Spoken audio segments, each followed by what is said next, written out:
And we're ready to go. Hello, my name is Ultimo Ice, and this is EarthBound PJ%, a category I designed myself about a year ago for an event such as GDQ. I wanted something that showed off all the glitches, that was easy to actually execute, although not too easy. And it also has the advantage of saving every couple minutes, which means we don't really have to worry about untimely rips or anything of that nature. There's not really a way you can screw up this run. You may just lose a couple minutes. But in general, I'm not going to lose a lot of time. I'm not going to make a lot of mistakes. It's one of the fastest growing categories in EarthBound ever since its creation because it has so many fun glitches and tricks that people like watching it, people like doing it. And it's very easy for new runners to pick it up and kind of get their feet wet on glitches a little bit. So first thing I'm going to do, or first thing I did, was I set up a out of bounds file. You're going to see it in action right now. And the reason being is the second that Ness's footy pajamas hit the floor there, we are in... we had our save created on the actual card itself. So you're going to see, whoops, this one's sitting there. And then we can just continue with this one. Now this file is set up to do one thing. It's set up to create an out of bounds. So what I'm going to do is I'm going to die in these steps here. Go over to yes. And now we're in a state of being out of bounds, because if you die on steps in EarthBound, it detaches you from the sprite sheet. Now this flag that detaches you, which happens when you walk on stairs in EarthBound, doesn't actually get reset when you load back in a game. So as you can see, I can just walk off the sprite. Very easy to do. This is legit hardware. I assure you, there's no trickery going on here other than a bug in the code. I'm going to turn up my TV volume a little bit because you can hear the volume changing. A lot of what I'm going to do here is listen to the sprite sheet and the music transitions, which are going to give me kind of a hint of where I'm at. Now, what makes this category actually possible was a couple things. When I went to route it for the first time, there were some challenges. The point of PJ% being, of course, being in your pajamas the whole entire time. The first one is we had to find a sprite that was loaded with the initial sprite of the game, and that would have caused... the only reason that would be possible is if some coder got lazy and they didn't disable every other sprite in the game when you're in a certain section. And fortunately for us in PJ%, there is such a sprite, and it gets us exactly where we need to go to continue the run. Now, something that works against us in this category is we never get the Soundstone, which means we never get Dad's phone number, we never get teleport back to Winnette, we never get any of these things, which makes the run a little tricky. That's why we can't do the same things here as we could in any %. In any %, we have the Soundstone, and you can load up any sprite. In this one, we've got to rely on a little bit of luck for the sprites that loaded naturally. And then we also will have the town map here eventually, and the town map will allow us to load up 6 different sprites in the game, different regions in the game, I should say. And, that's all the major towns in Scaraba are really the ones that allow you to load up through the town map. So we're going to be very limited in where we can go out of bounds, which, again, makes it kind of interesting that we can't just out of bounds to the end like they would in any % run.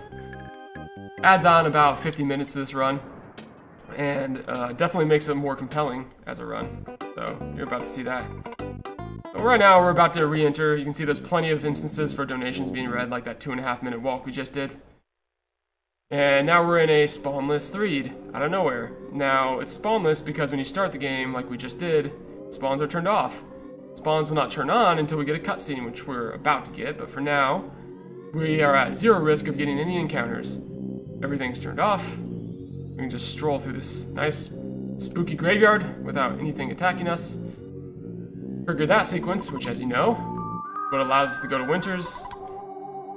So we're not always going to have Ness with us, but if you think of the alternate storyline of this world, Ness just really doesn't want to save the world in this one. He just wants to be in his pajamas, chase this very nice-looking lady into this hotel room, and, just, like, have a good time. He wants to party. He doesn't want to save the world.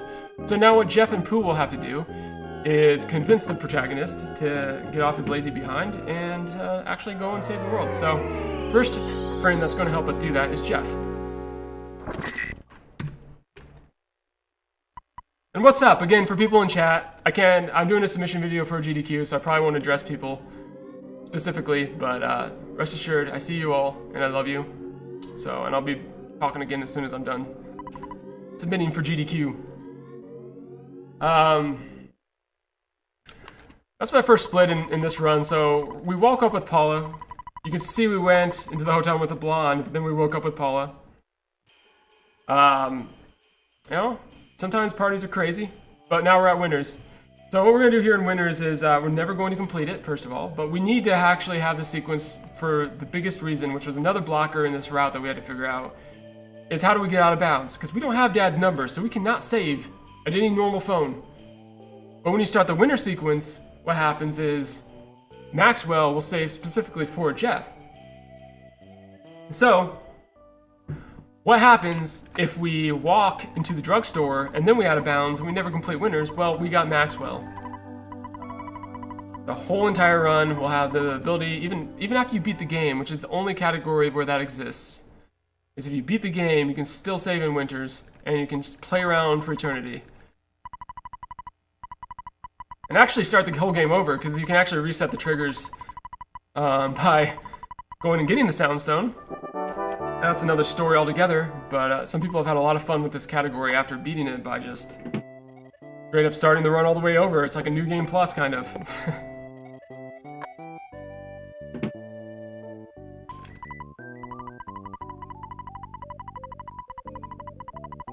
So this is very close to glitchless, but it won't be. We're not going to actually equip anything. Now, in order to leave this place, there's a story trigger that you actually have to get one of the items from the locker. I've never actually tested if it works with the Holmes hat. I know it works with the pop gun, which is what we'll be getting, because the pop gun actually sells for more money, and money is going to be extremely tight in this category, so we want to get every single dollar we can. It does actually matter.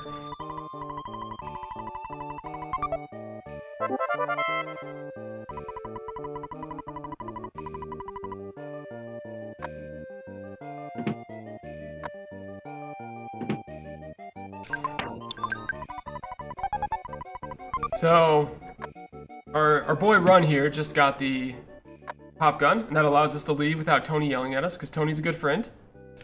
Gonna not only make sure we got equipment when we leave, but it's also gonna turn into a table for us here. And that's as much as Winners as we'll be doing today. Now I know you all want to see Bubble Monkey, but we're not gonna be able to do that. As soon as we say yes to any save, it already has saved, it just makes you listen to some more text. Some games like Pokemon will do that too, where it saves actually before it tells you that it has. Just to make sure you had enough time to do what it needs to do with the files and doesn't corrupt anything. We're gonna die here in this alternate universe once again.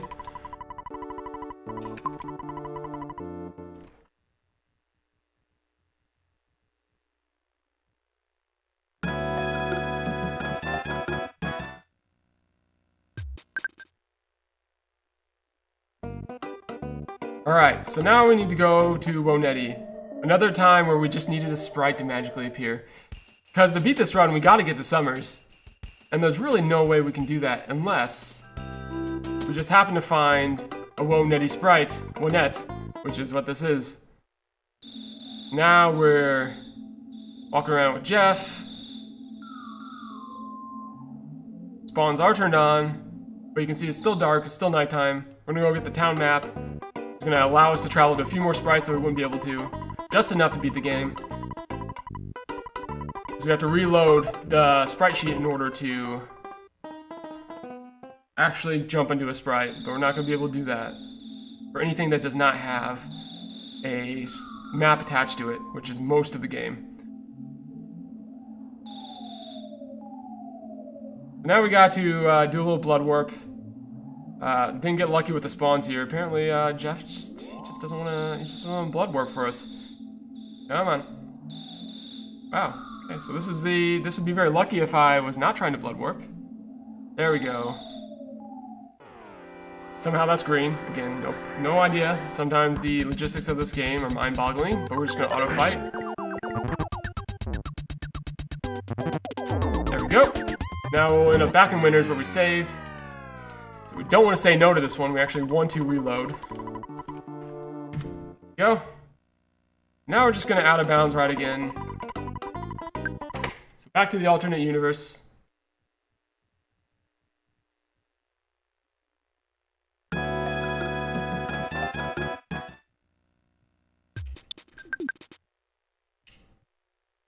And the way I set up this file is I have Ness only alive with 1 HP.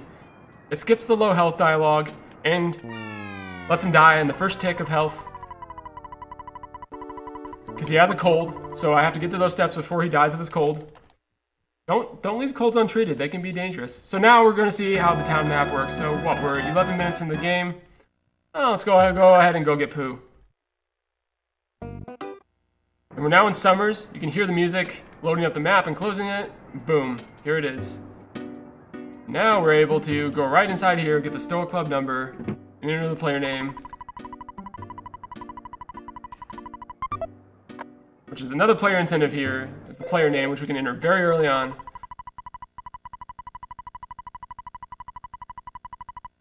For this instance, we'll just go ahead, enter A. We can enter anything we want to there.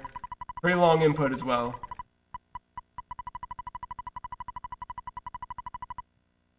But we're now level 1 Jeff by ourselves in a very dangerous area, so we're going to be a little careful here.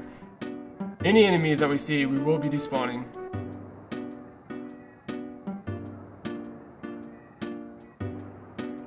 We still gotta call the Stoa Club, but it's the only number we have, so we only have to just pick up the receiver. So normally you get all those other numbers throughout the general play, but we didn't do any of those story triggers, so all we got is the original Hipster Club.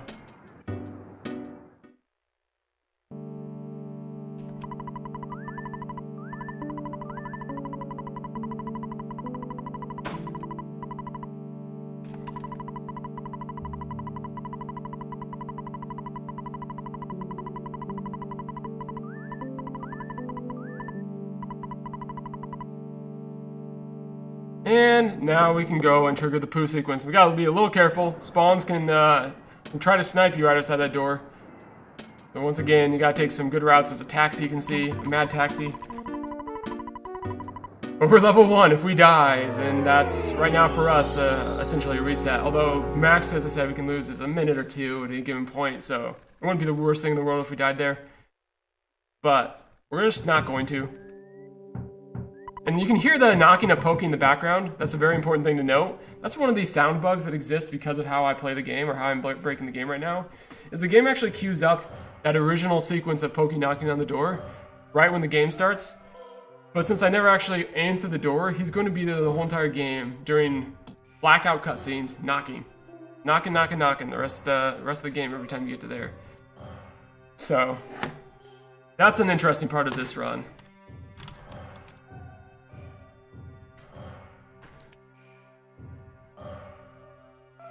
And once again, for those in chat, I'm doing a GDQ submission, so I won't be addressing people by name, but I want to say thank you all for being here.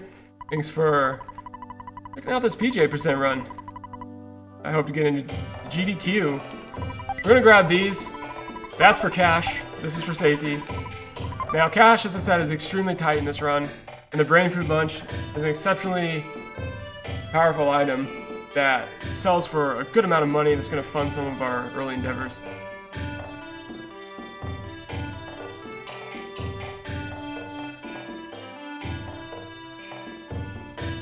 Now, if we could skip this sequence, we would. Here's another, not really input break, but kind of like a cutscene where there's minimal impact or inputs from us.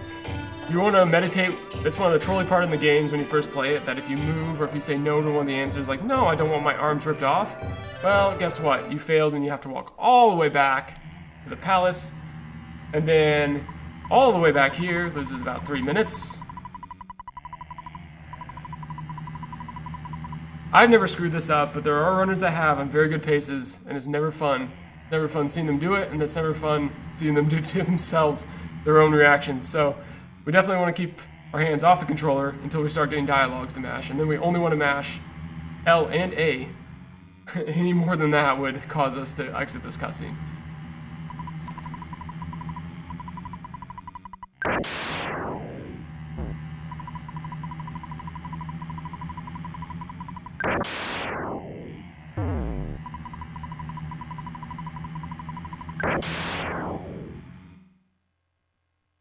So again, a little bit violent of a cutscene. Our ancestors have joined us on this mountain here to rip off our limbs and tear out our eyes. So just a normal day in the life of someone in Mu training. No one said it was easy to be the prince. Here we go. Now we walk all the way back. And remember, in this alternate world, Ness doesn't want to save everyone. He does not want to defeat Gygus. The friends got to actually get him to do it. So Jeff and Pooh are going to team up. So Jeff went and got the magic cake, which Ness is all about. Pajama Ness is all about that cake. And that's how they're going to lure him out of his hiding.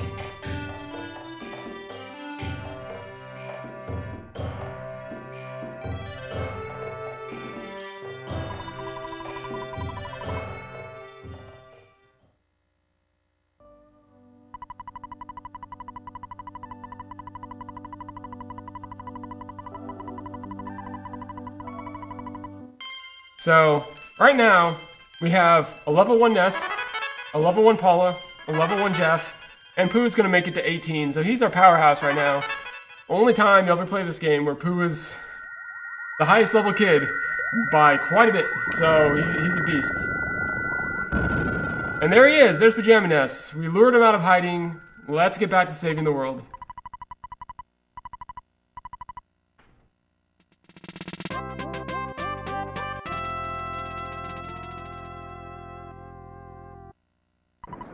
Alright, so we're going to do a little bit of inventorying just to get right here. And let's see, we don't really need the bottle of water. And this we need to sell, so we're going to give that over here. And PSI, teleport, and we'll go back to winners. You can see we don't have many teleports right now.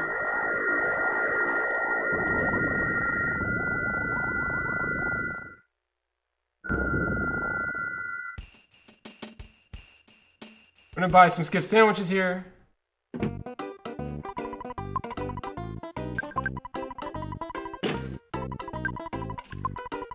Whoops. Menus are so fast because we have nothing in our inventory, so I gotta be a little careful about that. Even if someone dies in the next encounter, I'm fine with that. Really what we're trying to do here is,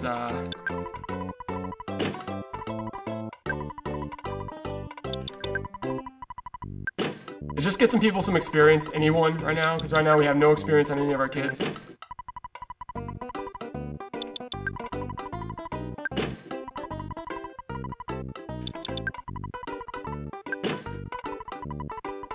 I'm gonna buy as many skip sandwiches as we can muster right now. And then we're just going out of bounds again.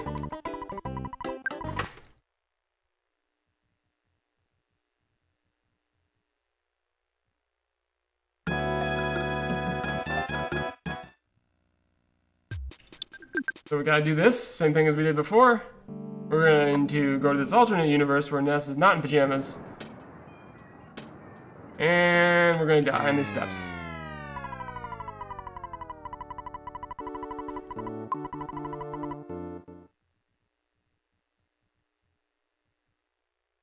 And thank you, by the way, for the person who did the thing.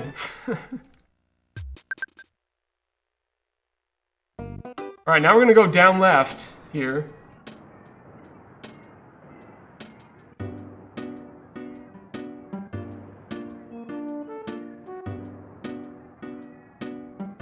Now we're gonna listen again for menu transitions. Now we're actually going to go down to do a very cool glitch, which is we're gonna grab the Hawkeye without actually being able to see it. One of the coolest glitches, I think, that's in this category. One of the improvements by Classic James after the initial route was found.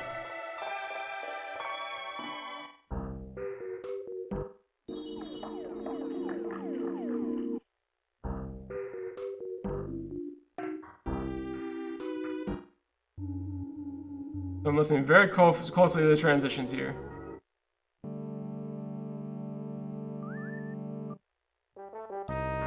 See what this one is. Up here we go. See, we can start to see the different areas. There we go. We're now right where we need to be. This is in Foresight, which is why we can pull this one up on the map. I'm gonna go to about right here, then time my ability to go up. There you go. Hawkeye.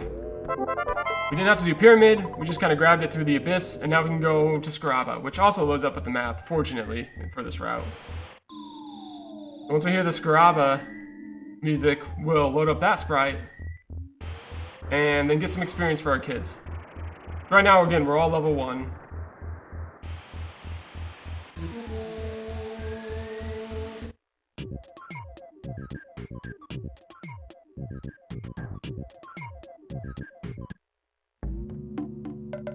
And here we are.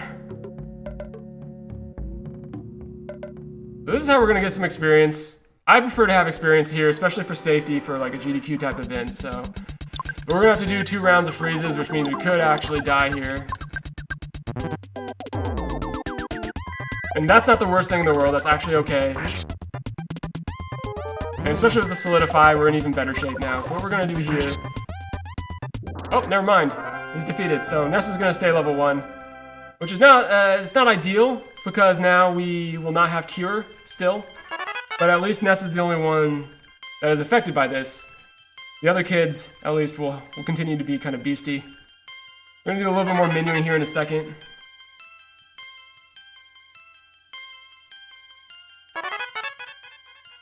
So now we're gonna level for a while, and specifically Paula and Jeff are gonna get a lot more levels now.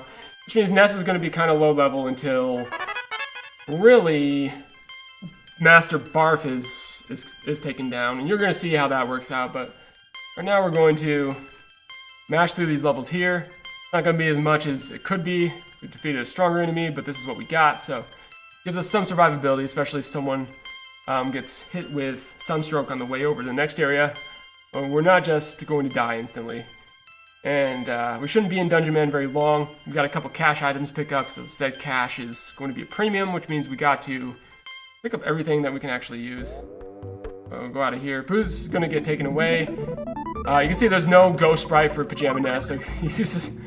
Oh yeah, he gets a full heal here. I actually forgot about that, yeah. So he gets a full heal here anyways, but he's still level 1. We still gotta be a little bit careful because we don't have heal. But Pooh's the only one that's gonna know teleport until the very end, because he's the only one that went through the sequence I would get it, because we're not gonna go through Monkey Cave, so Ness is never gonna have it. We're gonna ride the wall here and hope we don't get into any encounters. We're gonna be very careful. If we feel any encounters, we're instantly going to despawn them. There it is. Alright, so, whoops, get that over here.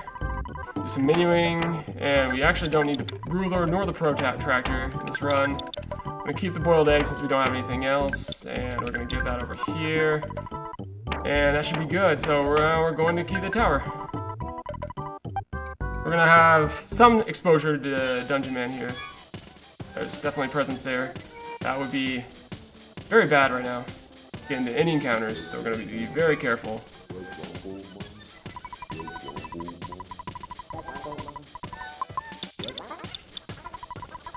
Grab some cash money because we're gonna have to buy some, a rocket in the near future. And again, once again, being careful. Spawns are on.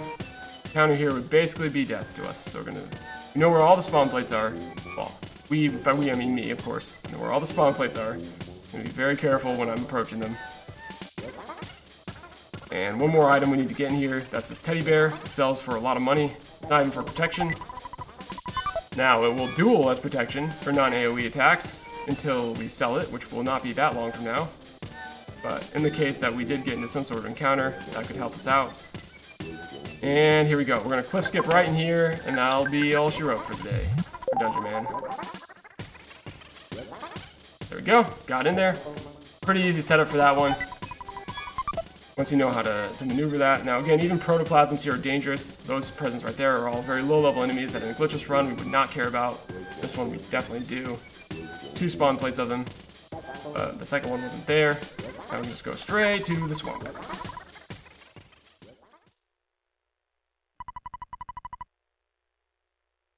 Oh, and thank you for the person who just did the thing. As much as I can do.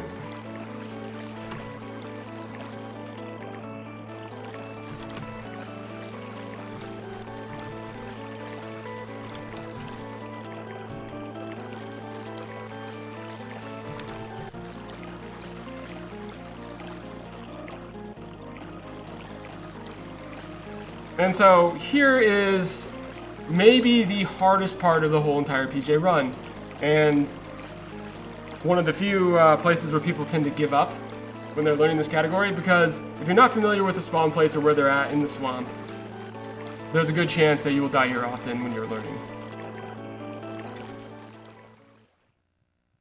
So let's go ahead and split here.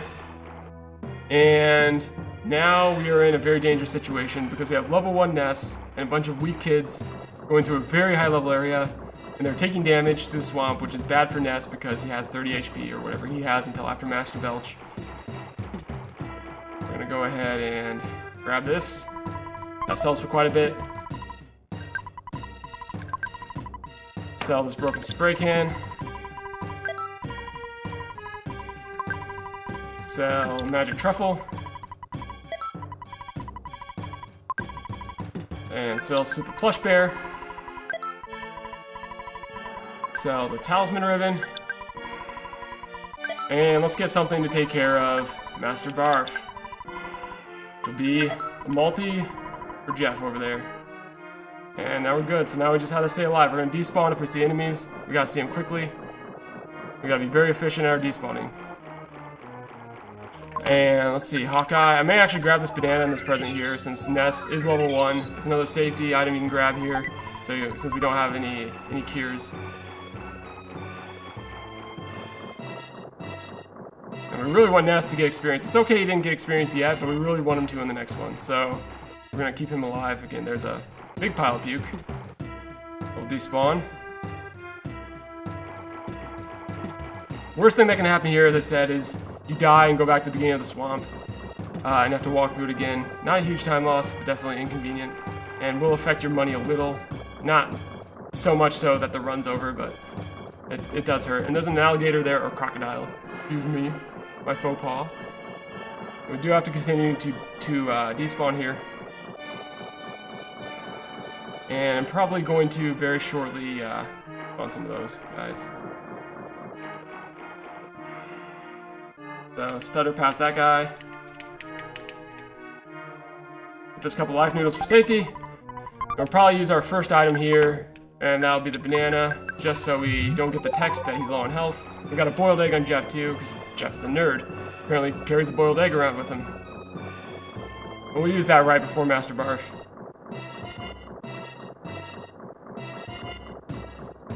Alright, so we got another cash item here in the new feature that's going to fund the next portion of our run. Oh.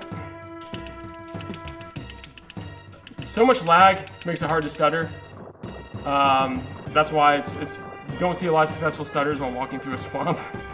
It's because it makes it a lot more difficult to judge the kind of movements that you have to actually make. Souvenir coin, try to despawn the slugs above us. See what we got up here. Okay, not bad. Souvenir coin sells for $3,000, which is a huge cash item. That's a lot of money for a single item in this game.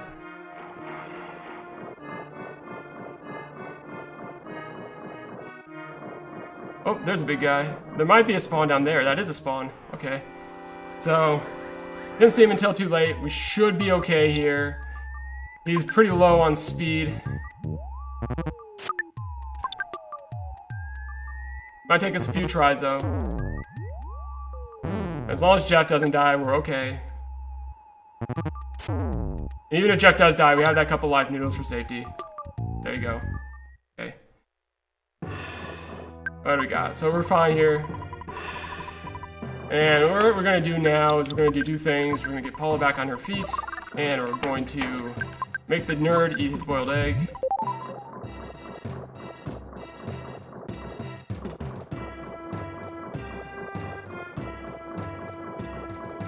And here's how we're going to pad the levels. In an ideal world here, Jeff would go first. And just hit him with the multi, which we'll probably try to do.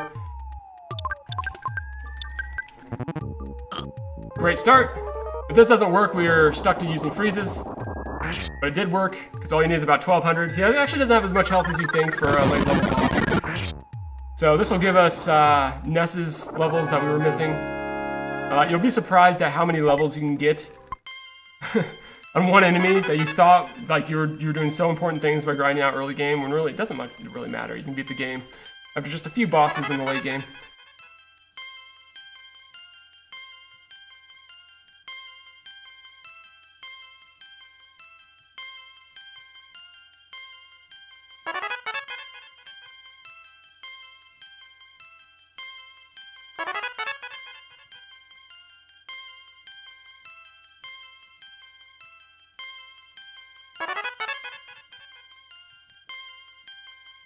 So you can see Ness is still leveling. We actually saved time by not having him in the last split level up there. So this would be a great time for donations, because we're going to be leveling for quite a while again. Not as long as last time, maybe, but we still have a lot of kids to get through, a lot of different levels, and this is a pretty high-level boss that gave a lot of experience to some very under-leveled kids. They're getting a lot stronger now, and I'm sure they're very thankful for the help that they're getting right now, because they were pretty squishy before this instance. That's why I got Paula back on her feed as well, because I'd love to get experience on her here. If I didn't, not the end of the world, but that's what I would prefer. The stronger she becomes in the interim, the easier time I'm going to have.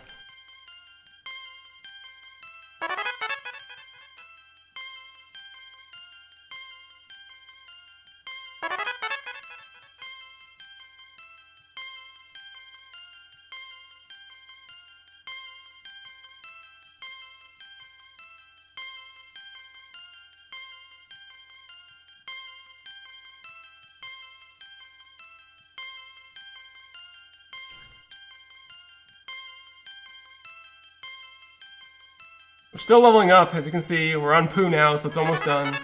And now we have teleport again, so that's the good news, is with Pooh back, we can now actually utilize teleport skipping, which shows off that glitch for at least a split second.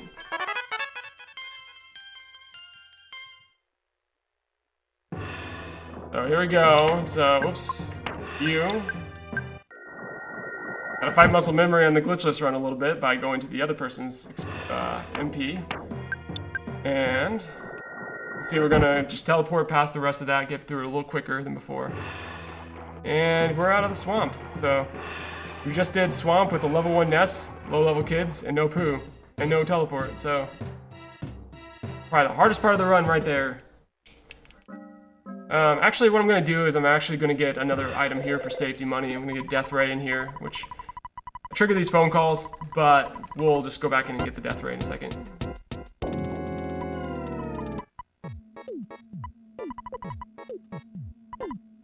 And we've never actually met the Orange or the Apple Kid, but they're calling us on our personal phone right now.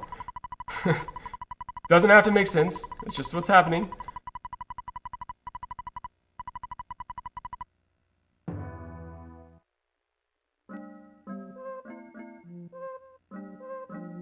Oops, wrong way again. Okay, grab this Death Ray here. And that sells for around 1,200. And let's go to Winters. We're going out of bounds again right away. We're not going to waste any time.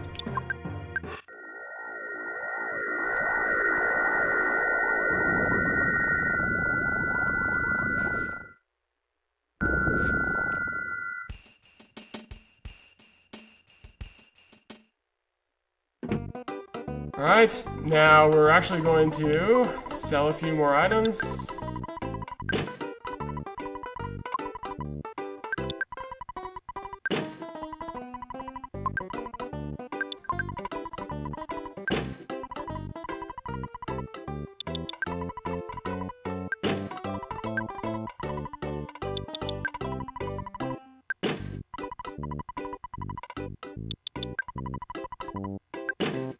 One more.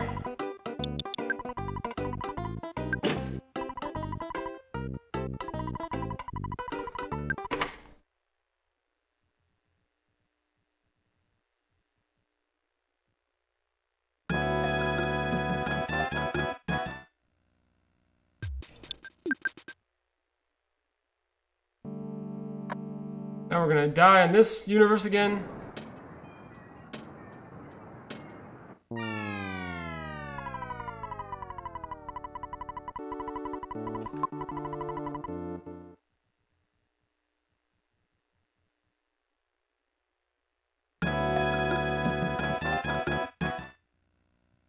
And we're gonna go get the Tucson teleport as well as an exit mouse right now. We're gonna need both those things. So we gotta find the mouse house here, which is in Monette.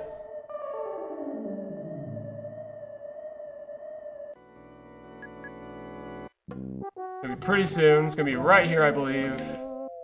Yep, there it is. I'm gonna exit to reload the mice. Back in. Grab this bad boy right here.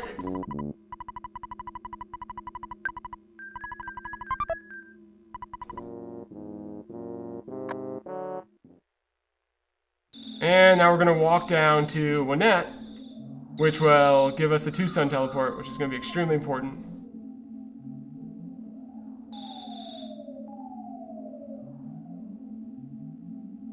Here's the trigger, zoning into here. So now we need to go back to, oh, wrong place. Forgot now we have Tucson teleport. So we actually need to go down one before teleporting. There we go. And we're going to now turn off spawns for a large portion of the rest of the game until Magicant, really. Time to go to Winters.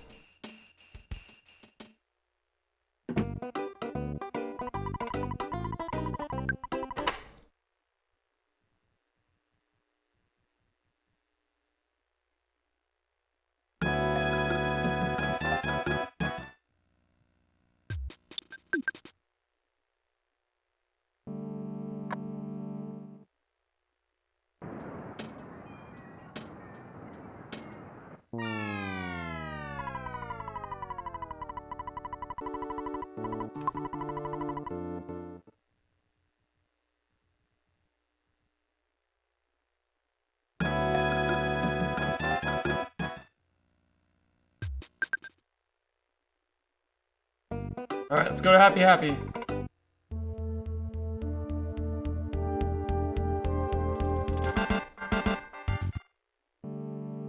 This one will just appear. You can see it right there. Here's Happy Happy. We are gonna have to defeat Mondo Mole before we do the next portion. So actually I lied a little bit that we're gonna have spawns here, but we're gonna be able to cliff skip part of it. So we're gonna either stutter or cliff skip. So it's showing off some stuttering here, which will be definitely in the run. We're gonna have to probably fight some enemies here, but hopefully not too many. So we're gonna get this. This one you can actually do without a skip sandwich if you really needed to. There we go. Whoop, we were in. There we go. Whoop, maybe not.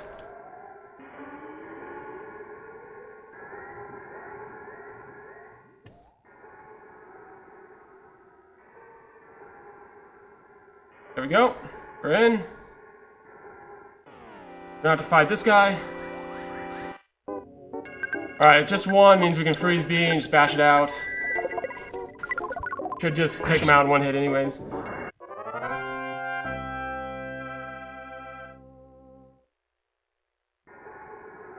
And we might have another fight on our hands right here. Probably. Trying to green it. We did. That's just some trickery. Who actually tagged him from behind instead of him tagging Paula. And that's how we were able to get that green, which is a first turn run, guaranteed. And one more spawn plate in between us. Let's see if we can't get rid of it for a couple times. Nope. That just cost two of them. Alright, we'll go for it. We'll just take it. Tried the green trickery again, did not work. So we'll go bash, freeze, and bash it out. Once again, should be fairly simple for her to finish in one hit.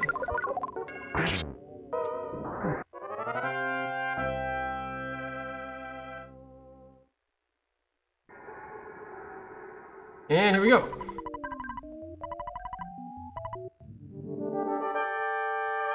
This one we're just going to use magic, really, and we're going to use some memes, freeze, and bash it out, Starstorm. So this should take him out in one round. Oh wait, freeze doesn't do much on him, I should have used fire, but it's not a big deal. So he has a little bit of health left because we should have used fire, and this should take him out right here. There you go. Or close enough. Doesn't have a lot of HP. It's really weak now, even compared to our kids, with no armor on. So there's that. We did get an exit mouse already, so we can just jump down here. We're gonna exit mouse out at the end.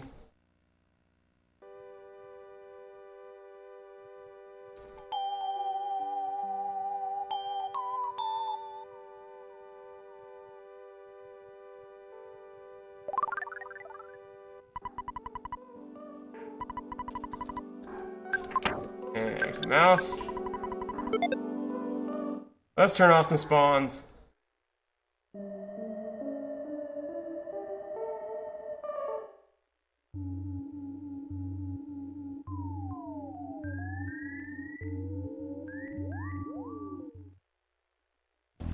We still have spawns on right now, but we're hoping to take that out in the near future. That crow, of course, gonna make things a little difficult for us. Ooh, wow. He actually got us. I'm surprised about that. Okay, so time loss, not a big deal. These are level 1 enemies. It's just, for some reason, the game thought it'd be funny to put him here. I have no idea why. Let's auto-fight these guys. Probably even get a cookie out of it, so it'll be good. There it is. Nice cookie. Those level 1 enemies really posing some problems for us.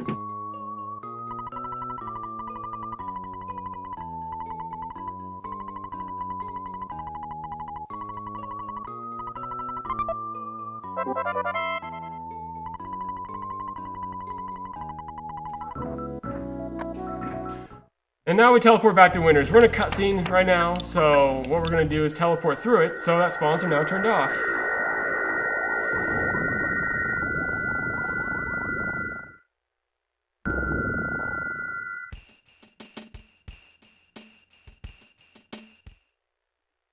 And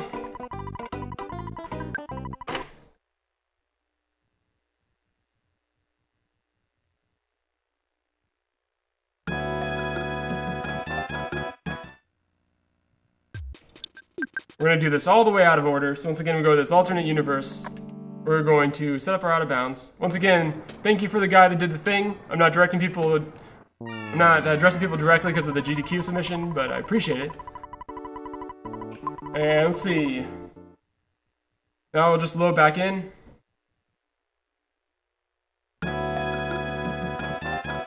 And now we're going to 3. We're never going to actually do the 3 cutscenes, which means we gotta go down to there, out of bounds, get behind the zombies, and then zone into the 3 tunnel, which is gonna be surprisingly easy.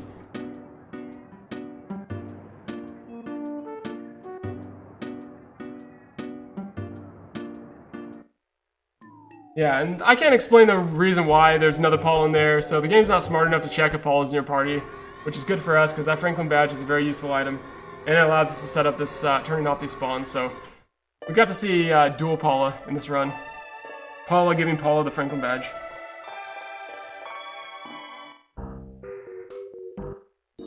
And once this Magic Cat music ends, I'm gonna go straight down to Threed.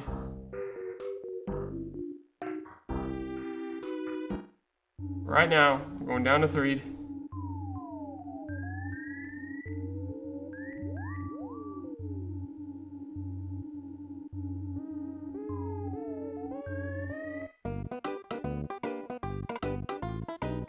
There's a department store that just happens to be loaded in. We just need to not go through a doorway. Going through a doorway would actually load us under the sprite, which we don't want to do. But that's Foreside right there.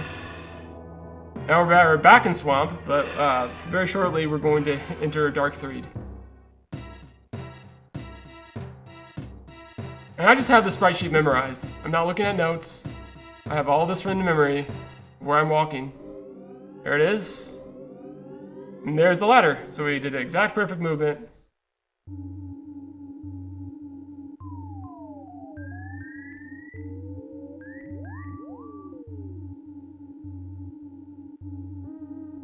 Extra skip sandwich will come in handy. We'll grab that.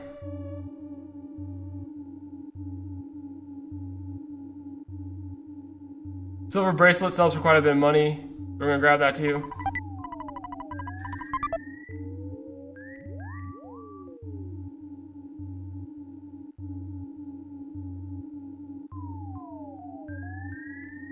This guy's still here. But we got a big bottle rocket left. We're gonna save it still. We don't actually want to use it, but that's okay. He should act. Oh, whoops! Fire again on him. So Jeff should have, or Ness should have rocking beta, but he doesn't yet because of that early death. So this probably won't be a one-rounder. It could be, depending on how the hits lay out. So that was a pretty good hit. I'm surprised it actually was not. So we're just gonna double Starstorm. That's the easiest way to get through this. Actually, let's save that MP. Let's go ahead and fire. This should take him out right here. There we go. We're gonna save the other Starstorm for the next boss battle. I mean, we could heal in Saturn Valley. That's the other option we have, since they have free healthcare there.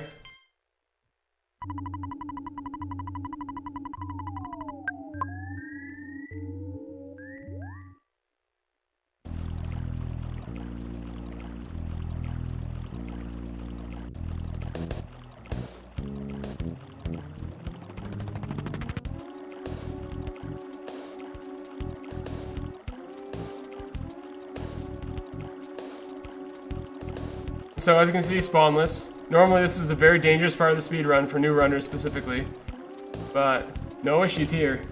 We're just gonna walk through it.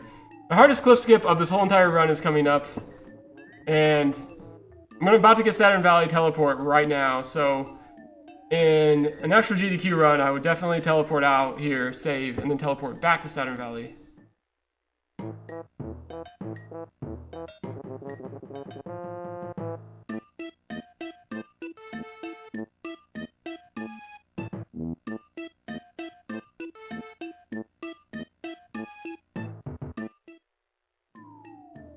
There'll be no waterfall, any of that. We're going to sequence break the game by cliff skipping through this section. We have to go in here in order to set up the cliff skip, so while I'm here, I'm going to grab my money as well. Alright, so we need basically all of our money right now. Every little bit helps. And now we're going to cliff skip through this. Got a few tries here. Oh, right away. Nice. Good start. This one's very similar to the one I did in Dungeon Man. Same movement. You can see, really good. Exactly what we want to see there. That was probably the best I ever did that cliff skip. I mean, not probably. That was the best I've ever done that cliff skip. So, I mean, I said it was the hardest. I apparently was not telling the truth. I don't know. I don't know what went on with that, but that was extremely easy. Easier than normal. Oh, we do want this item. It's another cash item. Oh, this is the only category where we'd ever be interested in that.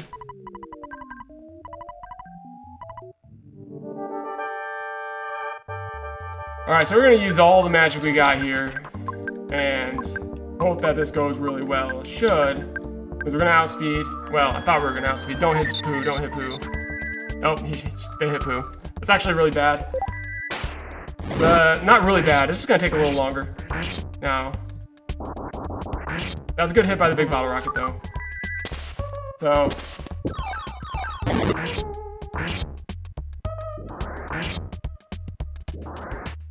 the outspeed was not ideal, and I don't even think there's anything else we can do to this guy that hurts him. Not really. We can thunder, I guess. Just try it out.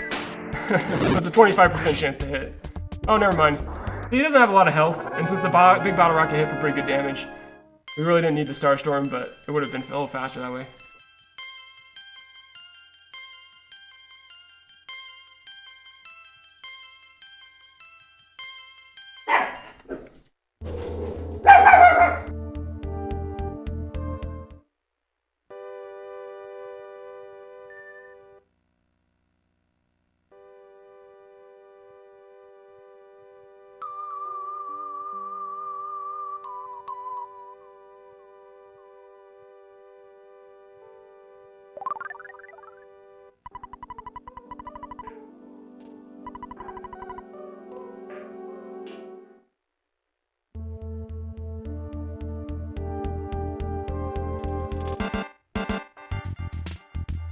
Apologies for the Doge going off.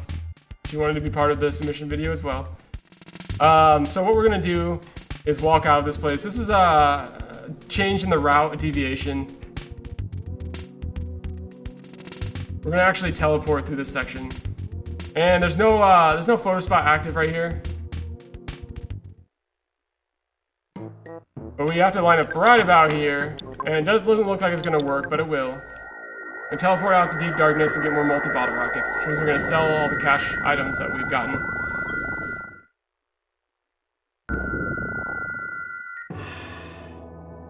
And we're gonna buy some more multi-bottle rockets here.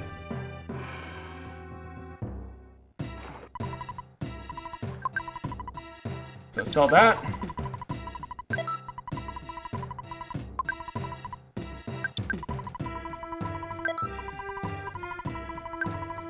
And I didn't mean to buy quite yet, but that's fine.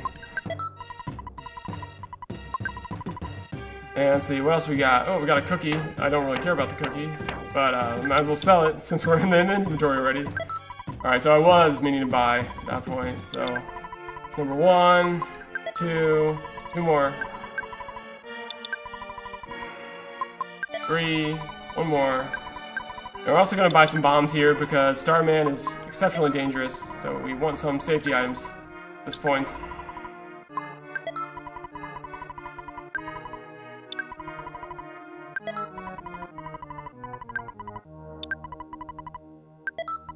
One more, and we'll put that one on Pooh just in case.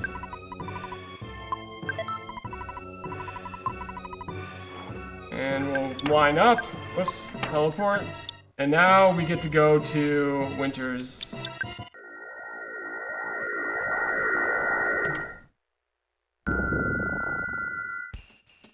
And now we got the second hardest cliff skip coming up, which I said that before, but apparently I'm a little bit of a liar on these on the difficulty of this right now. So we're gonna teleport cliff skip here. It might take a couple attempts. Nope, we got it first try. Awesome.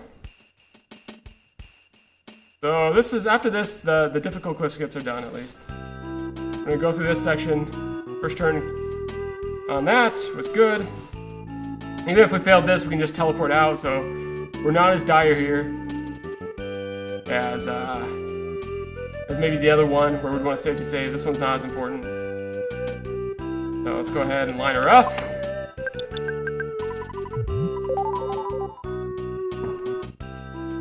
Right away again. I'm telling you, it's not supposed to be this easy. And so now we kind of backdoor this boss here.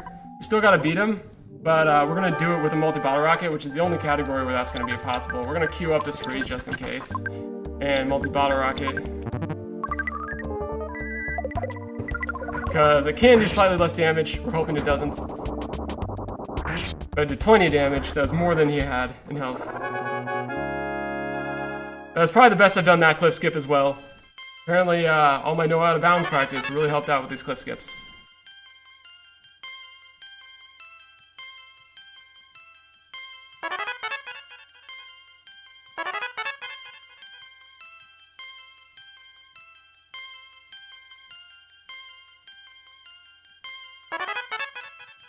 And now we come to probably the riskiest boss, which is going to be Starbase, which is why I bought those extra bombs. I'm going to queue those up. With the multi-bottle rocket when I fight him. I'd probably once again save here. You can save here as well because Maxwell is still available. So in an actual live GDQ run, I would be saving right after I get the eraser here. Again, small chance that I'll actually die to the point where I can't recover. Very, very small chance, but why take that chance when you don't have to?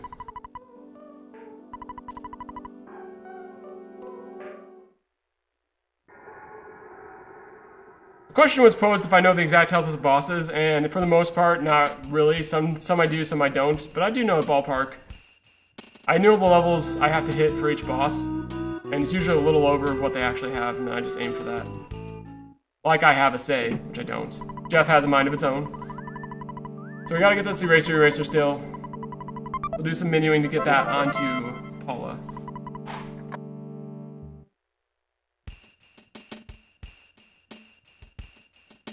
And I actually missed a split. Whoops. And once again, you can see there's no climbing animation when Ness is in his jammies, so when he's on ropes, he'll just kind of walk.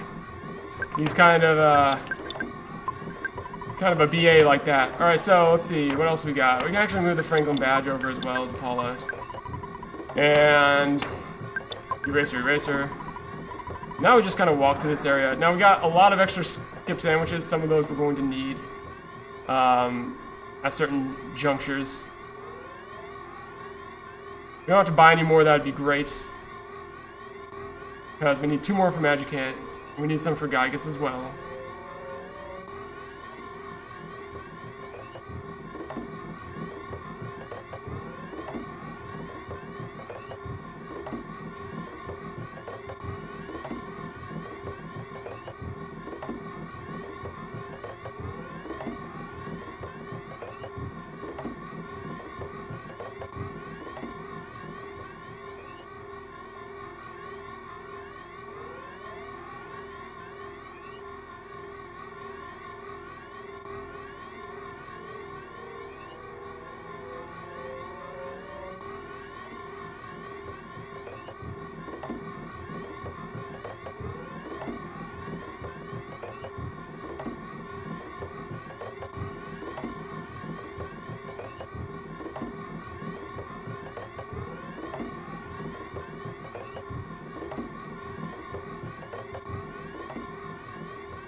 Alright, so you can see there's no sponsor now, and there won't be for a while yet, so it makes a generally variable area a lot nicer to us. We're just it's almost as though you could read donations all day during some of these sections, because it's just a nice little jaunt here through the countryside. Oh, a Famicom there, controller decided to go a random direction on us. Still need this exit mouse.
So that's why that one can be a little bit worrisome. You can see we got through it just fine.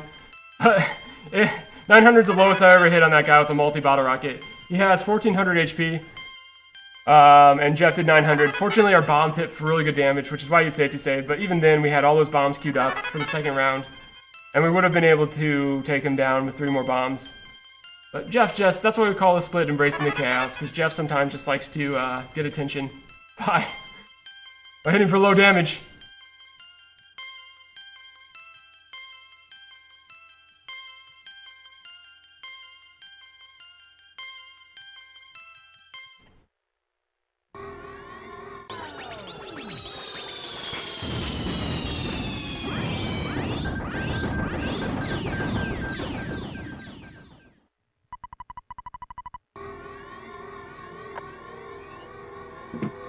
Oh, come on. Alright, so stop to talk to this guy. So we wasted some resources there. Use the exit mouse. And then we'll walk out.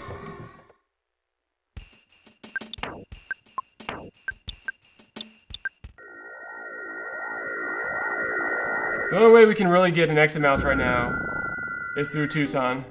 We're gonna walk up here. Get an exit mouse this way. Because remember, Wonetti is still walled off by the policemen that we never beat. Because they're going for the world record of blockades, which I think they're going to win in this category for sure.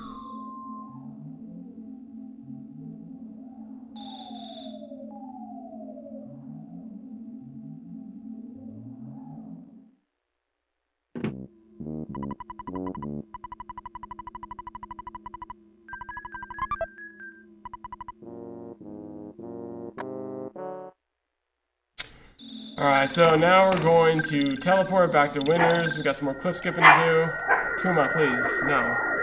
Kuma.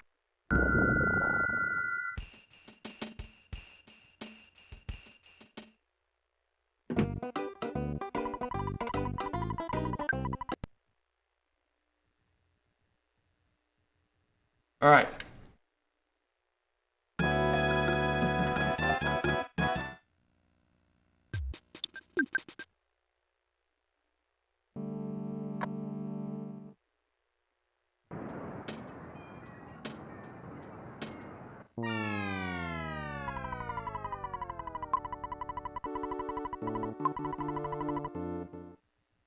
Dog's decided to be extra naughty tonight for some reason. Normally she does not bark, but she's probably someone's walking their dog. Fortunately, that's not a distraction at GDQ. Alright, so now we got out of bounds again.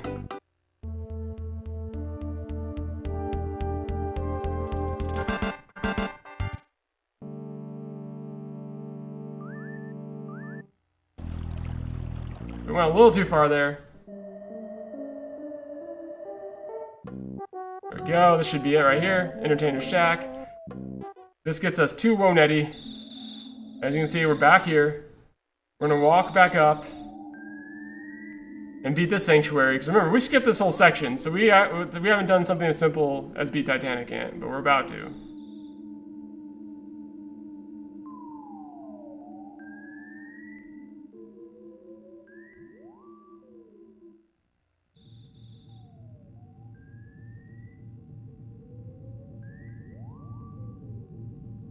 Well, we got that exit mouse. That exit mouse is going to save us a few seconds in this area after we beat the ant. So across from here, once again, there are no spawns. Chaos ensues. Guy just forgot to populate these areas.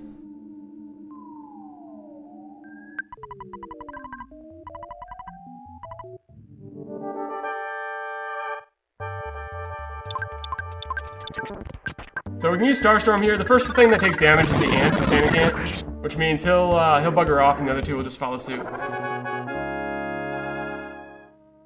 The game doesn't expect you to have Starstorm here, for sure. But he also gives us a full heal at this section.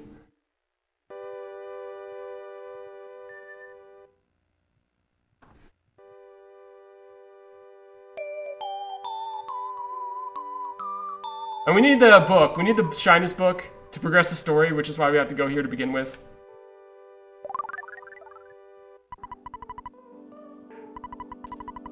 Go in here and we'll exit mouse out. Exit mouse. Oh, whoa, whoa, whoa. Famicom, please. There we go. Say no to the cop just like you would in Glitchless. Save some time. And now we can go and get the Shyness book from the library where we got the map initially.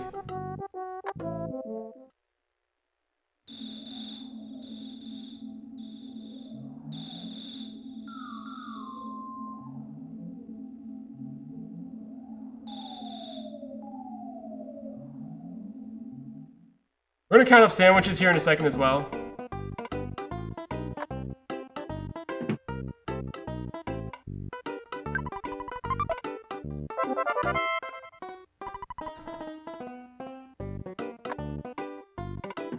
Let's go ahead and count up. We need 5 to complete the game at this point. If we have, well, we don't even need 5. We need 2, really. Never mind, we're good. Oh yeah, we got plenty of sandwiches. We're actually gonna give a few off Ness so he has enough space for all the stuff he's going to need to do here in a little while. And we'll do that and see goods. Give that over here. And PSI. We're going to teleport to Tinda. We're gonna do a little swag port there.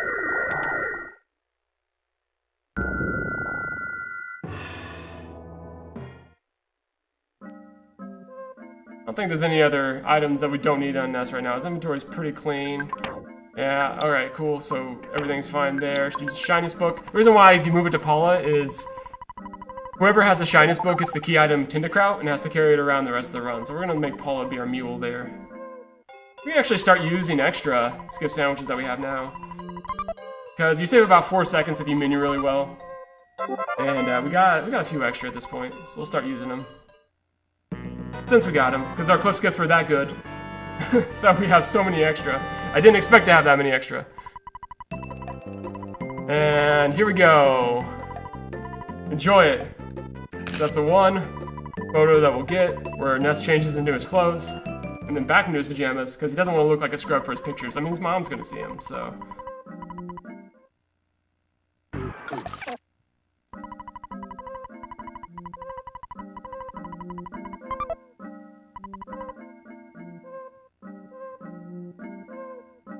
Now there's a cliff skip in Lumine, but you risk kind of half soft locking yourself. You know, I would actually, since I don't have an exit mouse. So we would not go for that one. I'm not gonna go for it now either. I'm not confident enough with the setup in order to make it legit. It only saves at max like 10 seconds. So if you're really being aggressive, you can go for that and try to save that 10 seconds. But if you don't get it pretty quickly, it's a waste of time. So we're not gonna do it at all.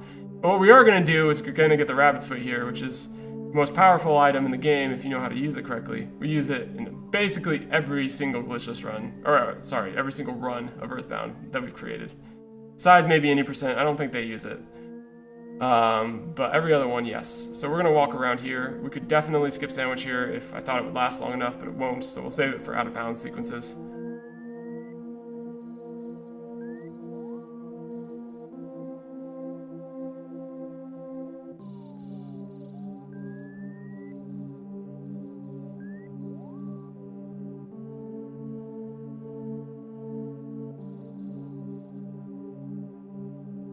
Go. Gonna grab this.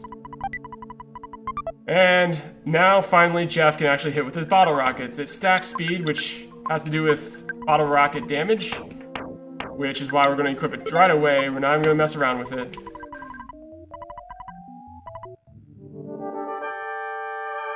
Got just enough multi-bottle rockets to get through this section.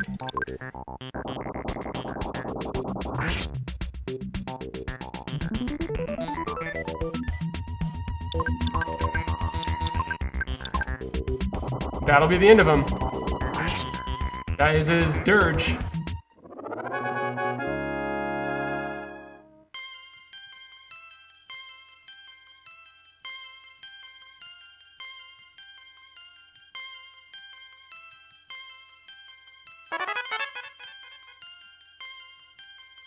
Once again, we can read some donations while we mash through some levels here.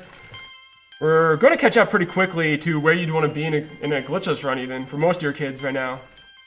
I think on average we're probably about, Pooh's right on track, but the rest of the kids are probably about 3 to 5 levels off, ideal. So that shows you how little random encounters mean to your overall experience pool, or grinding when you're at lower level. We've barely fought anything and we're just about caught up at this point. Now we're going to be showing off an exit mouse glitch here. Now, if you've never seen a PJ run, then chances are you've never seen an exit mouse glitch, because the only place it's really useful is this category. It's really cool. I'm going to walk to Fire Spring first, and you're going to wonder why I'm doing that, because I'm going to exit immediately and then teleport away. But it does have a purpose, which you'll see very shortly.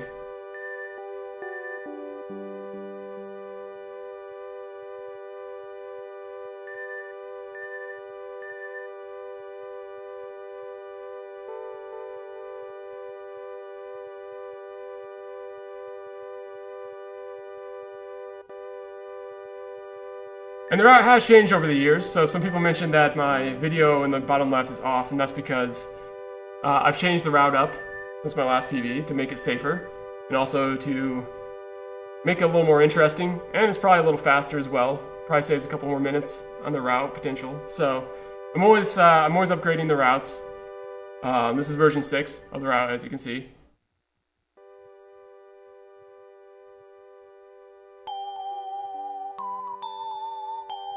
And the more I learn about glitches and how to utilize them, the lower that time gets, that possible time. It's holding pretty strong right now, though. The route hasn't changed in a while. So since there's no spawns, there's no real pressure for me to walk this out. You can only soft lock here if spawns are active. Again, they're not. And this is one of the funniest glitches in the whole entire category. Because there's no sprite for mini Pajama Nest, so we're just going to stomp around here. Nest and his tail of followers. It's just going to be a man amongst boys here. And when I remember just laughing, falling on my chair laughing the first time this happened because I didn't know it was going to happen. It just happened. It's just one of those fun little graphical glitches that happen because of Pajama Percent.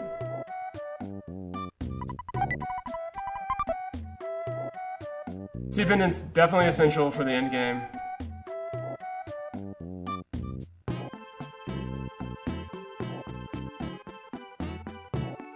And thank you for that host from the person that I can't name because I'm doing GDQ submissions, but thank you so much. You're a bro. You cutie. Alright, so we're going to walk through this whole entire section. I'll get the cape because safety first. We don't necessarily have to move them or equip them at this time. All we gotta do is make sure we have them.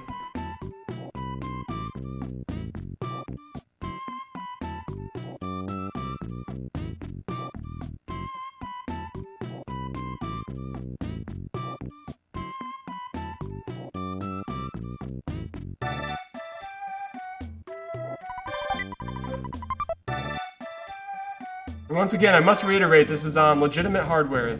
This is my childhood EarthBound cart that I'm playing on. So there's no weird ROM trickery or anything of that ilk. This is just the game and breaking it substantially. We're gonna crawl through this hole here, and then we're gonna exit right away. And you may wonder why we're doing this, but it'll make sense soon, I promise.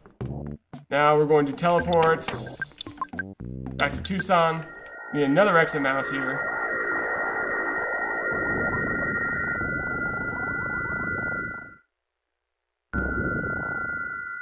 Now I also need all of our cash because we're gonna buy the rest of our explosive items we need.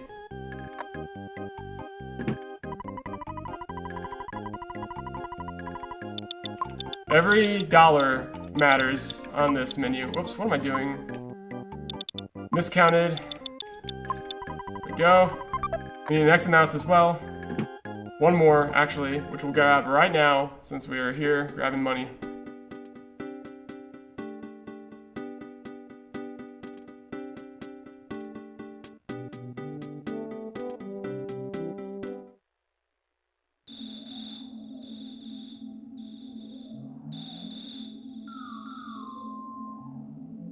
Here's where routes are going to converge very soon.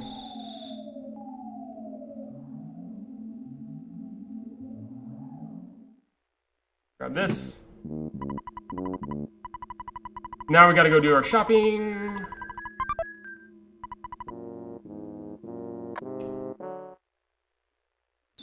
Alright, so let's go to Deep Darkness. Don't run into the barricades there. And we really only can sell our pixie bracelet that we have on Nest right now. We'll do. And then we're gonna buy some multis and then the rest of the stuff that we need. Oops, that's the Cloak of Kings. Wrong item. And let's see, pixie bracelet, there it is. Last cash item we get to sell. We need 7 of these now. 1. 2. 3, 4,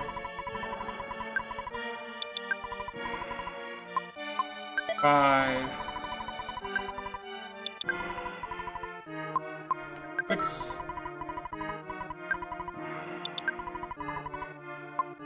7.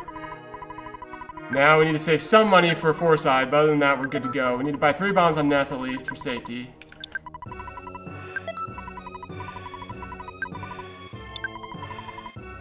Buy 1 on Paula for Gygus. That's what I like to do. And 1 on Pooh for Gygus, which I also like to do. Now we go back to winners. It's out of bounds. Do it. That's something you're going to see a lot in this run, as you've noticed. Oh! We did not plan that correctly. Did not line up. That's okay. We'll just teleport Beta out of that.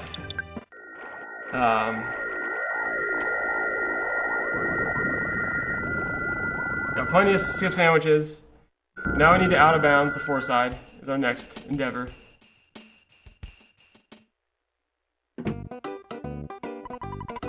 So we'll call the bro Maxwell one more time here. Not one more time. We'll call him a couple more times.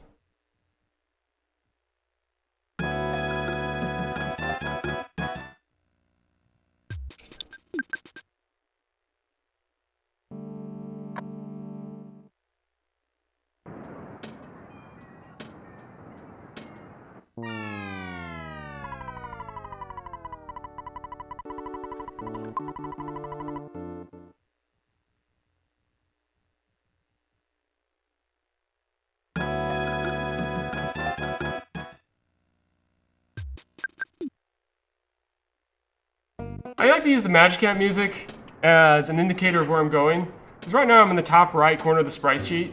When you hit the Magicant music, you can definitely tell about which direction you have to go.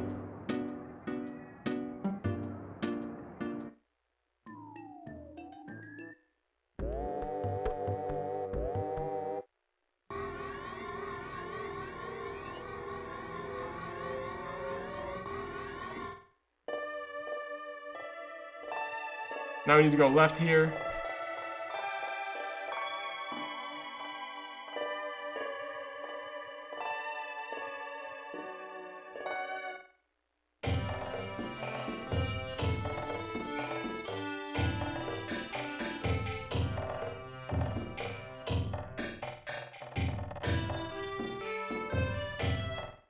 Here we are. Arrived at Foresight at last. Should have used our skip sandwich, but I forgot to do it. Here we go. Now we just have to bot this guy with another multi, which should be straightforward since we have the rabbit's foot. And we bought tons of them now. Got all the multis for the alties.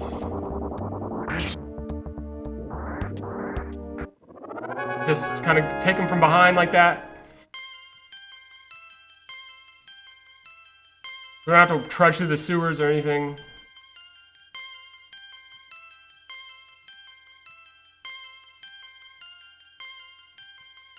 Alright, so here's where we're going to use our last exit mouse, but not in the way you think. Now, we went to Fire Spring earlier and kind of used a fun glitch there. Or we're going to use a fun glitch there that we set up. Basically, entering and exiting Fire Spring right away. And then just going away from the area. And you're going to see why here. So we still need the carrot key. We still need to go to Delam.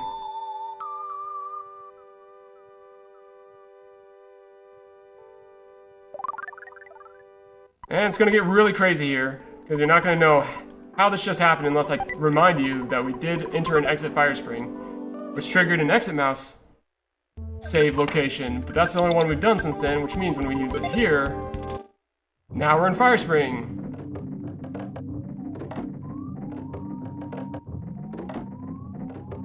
And actually, I do need the bag of Dragonite in here. I need to get on the way out. I don't have an exit mouse to walk out. It's faster to walk out on foot, but I need the Dragonite, so I need to specifically remember to grab that here in a little bit.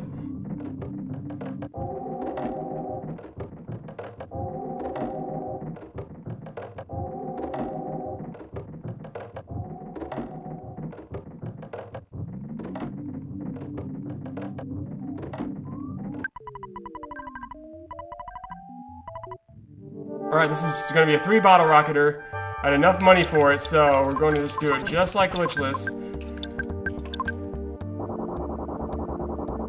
And really, we're about to the levels we want to be anyways at this point, so it's not really that much riskier than glitchless, but stuff can happen. Fortunately, it's not too bad if it does. Just have to restart it. We'll see what he decides to do here. It's a good move. This'll end it.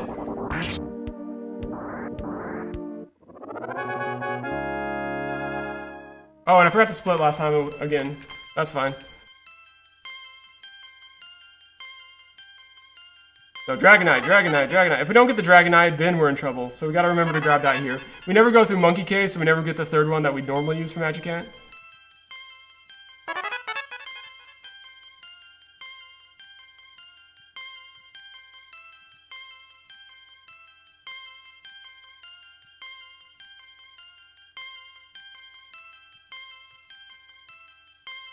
You can see our kids are all over level 40, even though we've barely fought anything. One random encounter, the whole entire game, which we chose on purpose. And that's all the experience we need plus bosses. So, again, goes to show you. A lot of that grinding you did when you were a kid meant absolutely nothing.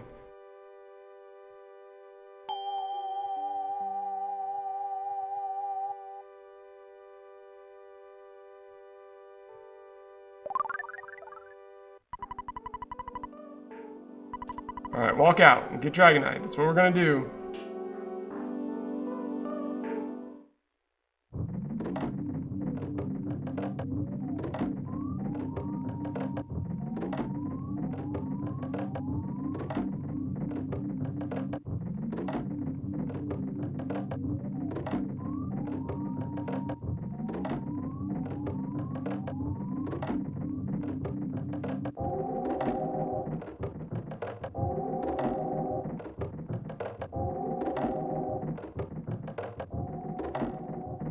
Alright. Yeah, it's actually hard to walk in reverse when you're not used to it, because we never walk out of this place, so pathing is a little challenging sometimes when you're not used to something, so sometimes you will bump stuff that you normally wouldn't as a glitchless runner doing this in reverse. Go. Got our bag of Dragonite. And now we can leave. And teleport to Dalamski. And let's go. We got that as soon as we got... The poo sequence actually triggers the Dalam teleport, so we're always fine there.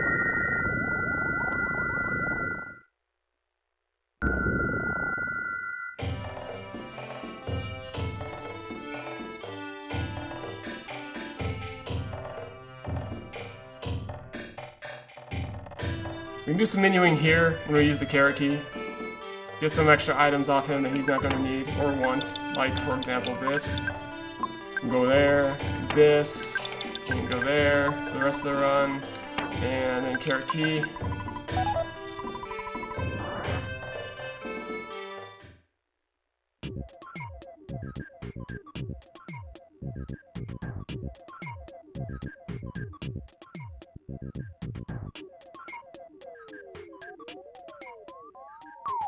Actually, we do want the C pendant. I just forgot we want the C pendant in this category. I was thinking about it.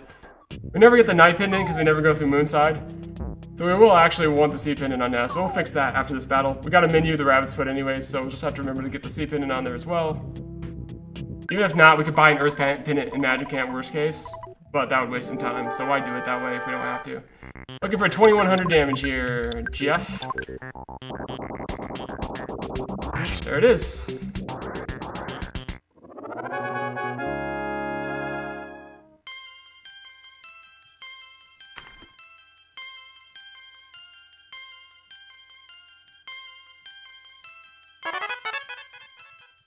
Now we do some menuing, which will be, we gotta get that back over here, and also that will go here. We also want to equip it while we're at it.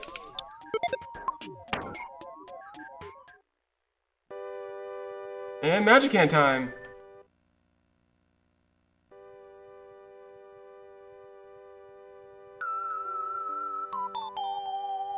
Which is exactly like Glitchless, so from here on out, we're going to be doing some more out-of-boundsing, but spawns are back on, which means we have to do Magicant exactly like Glitchless.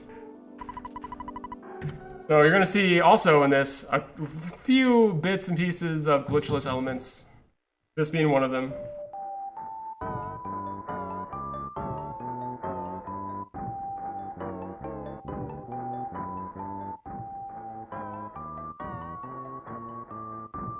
So time for what I call the Pajama Inception, because we're going to be Pajama % in Pajama Land.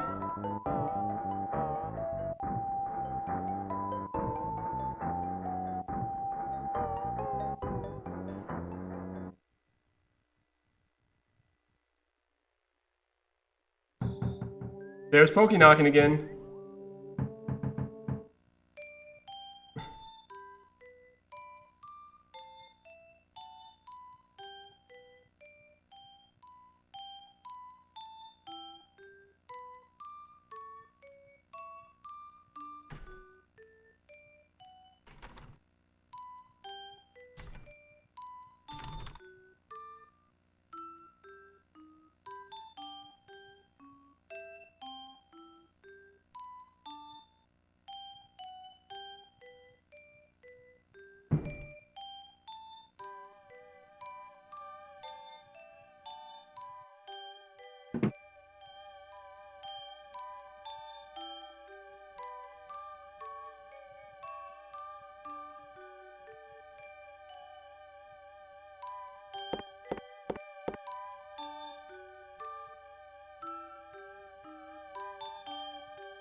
We're gonna match this text, and then we're gonna start. So that was another donation incentive period, or sorry, another donation reading period.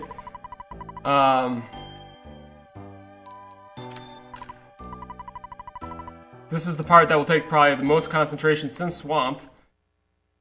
Get a little complacent sometimes when spawns are turned off and forget how to handle any type of adversity. Because it's basically a boss roulette here. You just go around and kill all the bosses. But now we're back in serious times.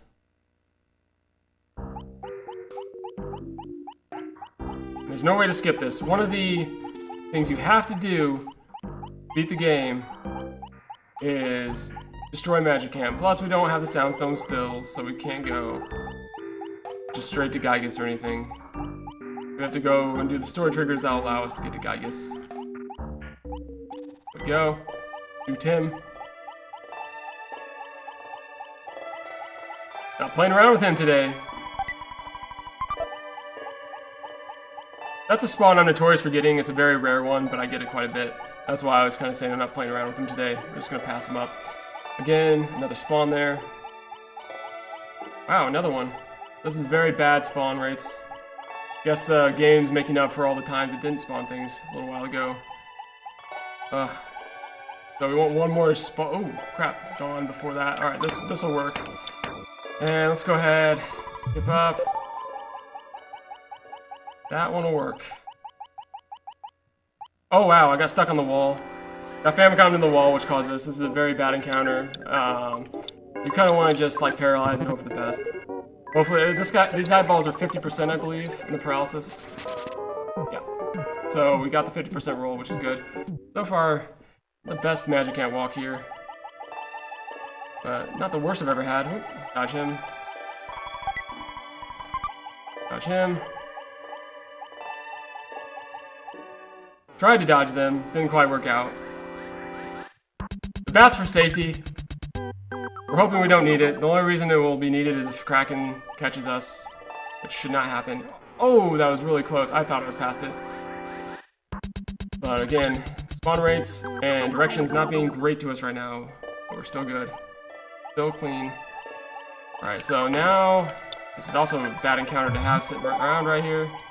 So we got around him. And then that guy was unavoidable.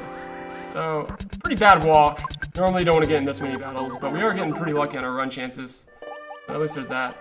A few more to go here. So, as you can see, these are the last of the spawn plates.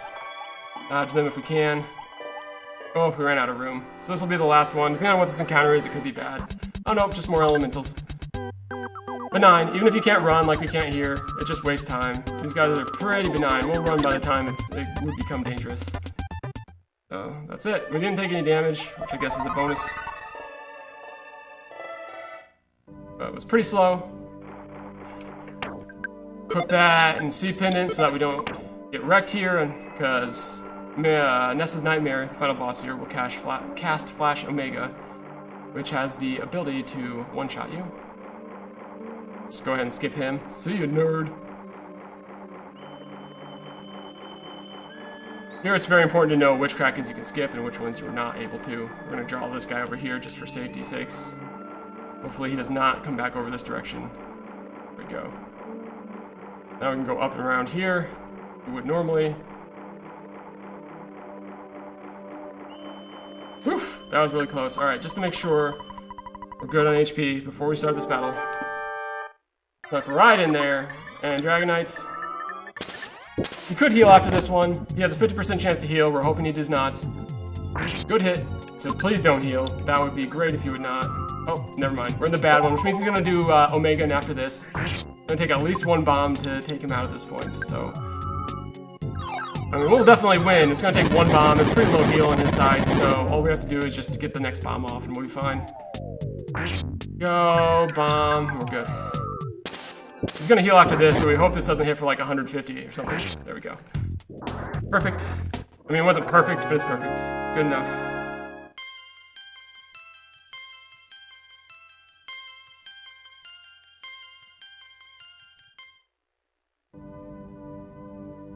Now we just mashed through this section. And we got two more sections left. Both include out-of-bouncing, so they're not really that difficult here.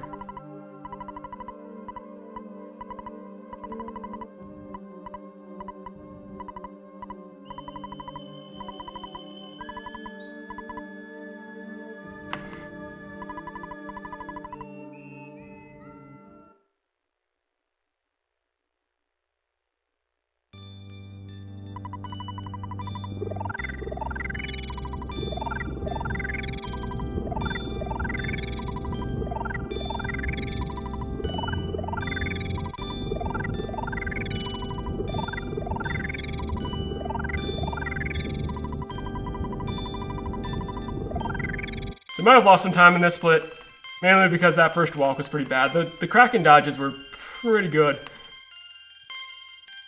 Again, even if we had gotten in one, it wouldn't have been a big deal. But we did not, which is even better. Why you get that bat in Magicant? Because you can basically auto-fight Krakens with the bat, because with the Sea Pendant, most they can do to you is get you down low in health, and you just auto-fight and you heal yourself.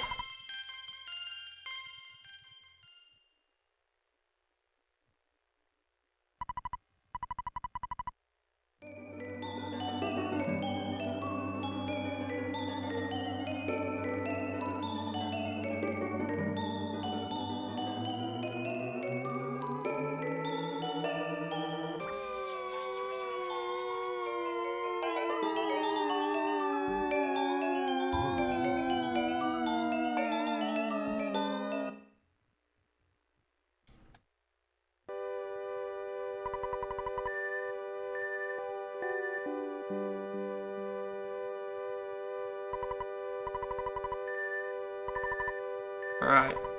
I'll split when we get the screen with the teleport.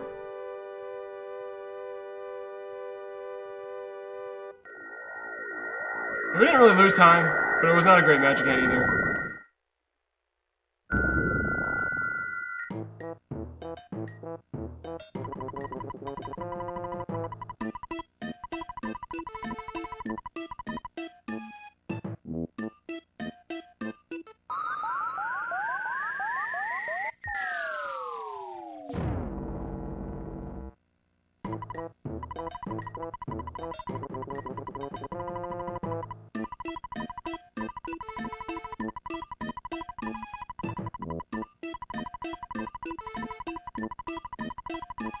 Alright, so a few things to do here. We gotta give that to Jeff. We can do it now. I'm not gonna find anything else until Gygus. And we're gonna equip. So he doesn't have anything to equip in this category. He does. He does. And he will as well. PSI. Whoops, now we have teleport on him. So we're gonna go to winners. Again, no Woneti teleport, so only way we can do this.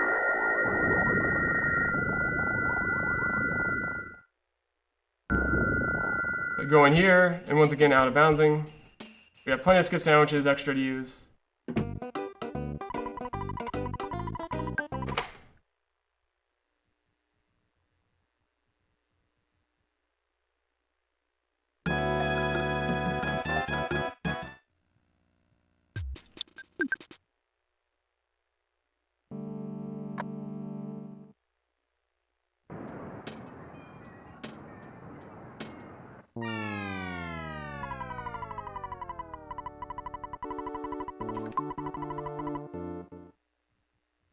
Now we can start using some of those skip sandwiches. We can probably get through 3 of them, to be honest, this next section. Maybe about 10 seconds, more or less. And, let's see, skip sandwich.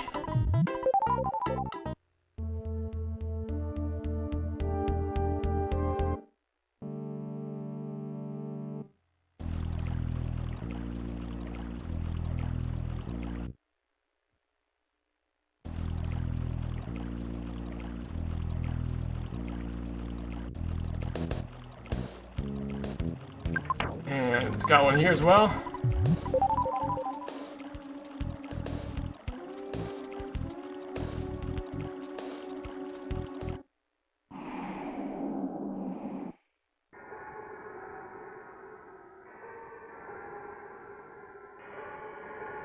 Go up left a little bit. Here it is. And go ahead and keep on just spamming those skip sandwiches since we got them.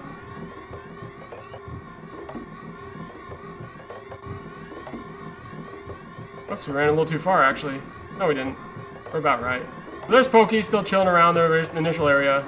Don't mind him. We gotta aim this teleport correctly. And let's go back to Saturn Valley.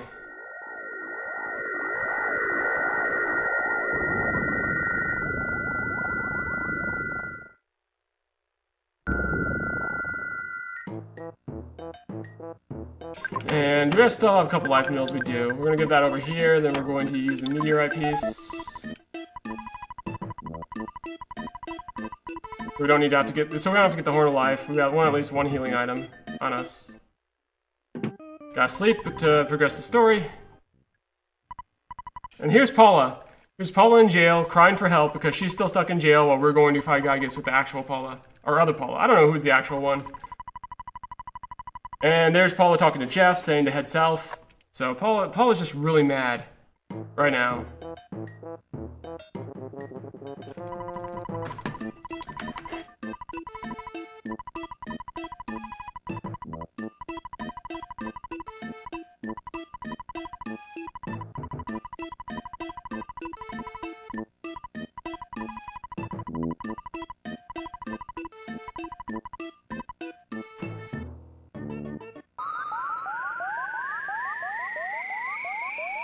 We only got one more skip sandwich, which we're actually going to use still here in a little bit.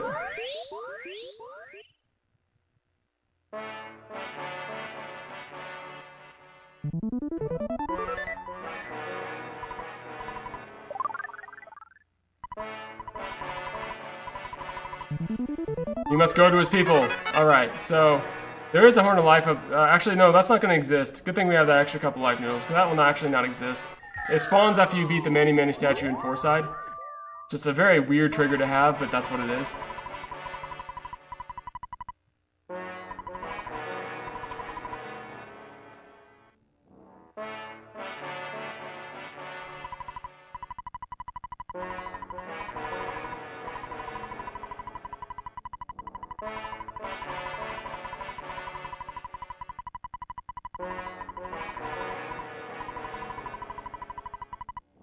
So this will get us to Gygus Land. Now the cool part about this is Robot Phone is not attached to the same circuit as all the phones in Eagle Land. Because of that, we actually get the phone call attached to the phase distorter, which means we can out of bounds skip the whole entire Cave of the Path sprint that we would have to do otherwise. And just walk to the Gygus area.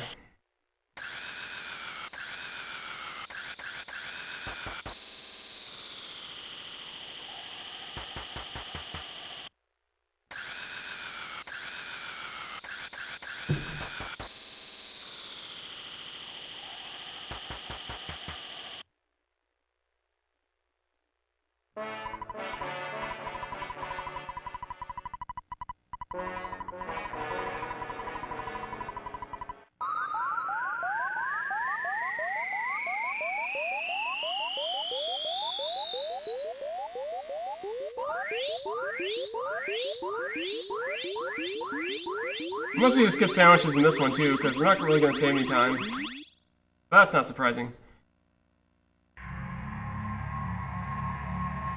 Alright, so communicate. This is the only time we talk to our dad. Hi, Dad. But as you can see, Ness refuses to even be a robot. He's that lazy that he's not even going to be a robot. He doesn't play that game. And our last out of bounds of the run.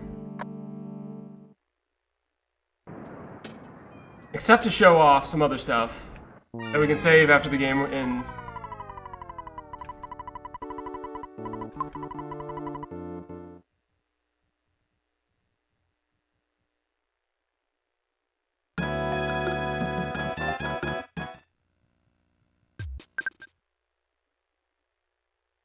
Here we go. Now we can use that last skip sandwich.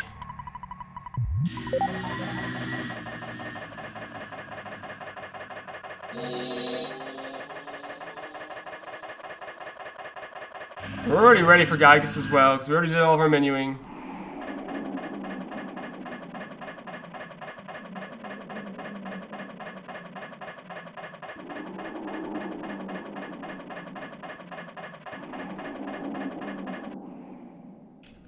And let's start the Pajama battle for the fate of humanity.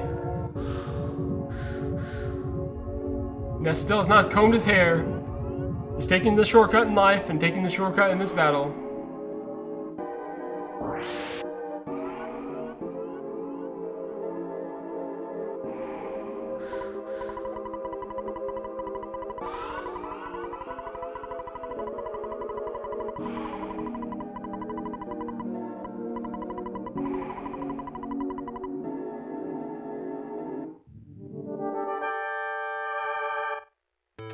Alright, good. Super bomb there. PSI, assist, shield, just like normal. Multi-bottle rocket on you. And PSI, recover. Cape strats. Memes! At this point, we've already won this battle. There's basically no way that this will go poorly for us. It'd have to be very, very bad luck. Although 500 hit by Jeff is actually pretty bad, so maybe we will get some bad luck here. We have plenty of bombs, so we have that as well. We have a bomb on her to save some time. We have another multi-bottle rocket and also a super bomb there. So we're just going to do damage and hope to take out Pokey on this round. It's got to be more than 500 though. There we go, that's way better. That should end it. Oh, no it didn't, because that was a low bomb hit now. And hitting Ness is actually okay there, that's the preferred outcome. Mainly because Ness usually doesn't get wiped during phase 2 or 3. But now he has the ability to get wiped, which actually speeds up our phase 3. Because all we really need is Paula alive after this next section. So we have one more bomb on Paula. Nothing for Jeff to do. And then we have some Starstorms to start chucking. So we're in a good place, I would say. And nice hit by Paula with that bomb. Finn and PSI. There we go. There we go. It's fine. It's fine too. It's actually good, because Jeff has nothing left to do, and really neither does Ness at this point. So he's at like 1,000, and so do that. Let's see, PSI, and it's good. We don't have enough for another Omega, but that gets us at about 1,400. This will be about 1,600. And this one should end it right here. And let's see, oops, barely not enough there, so maybe it won't. Might take one more freeze. We're still in a pretty good position. Oh, never mind. For some reason I thought we didn't take down as much HP as we did, but now we're essentially invincible on Paula because she has the Franklin badge and the C pendant equipped, which means Geigus can only do 10 damage at a time max. And it would be worse than lottery odds to rip the run at this point, so we're absolutely fine here. All we gotta do is pray it out. We got one more freeze to do because Paula just had to get this last freeze in. There you go. Good job, girl. Just solidify. There you go. At least that saves some time there. That skips his turn.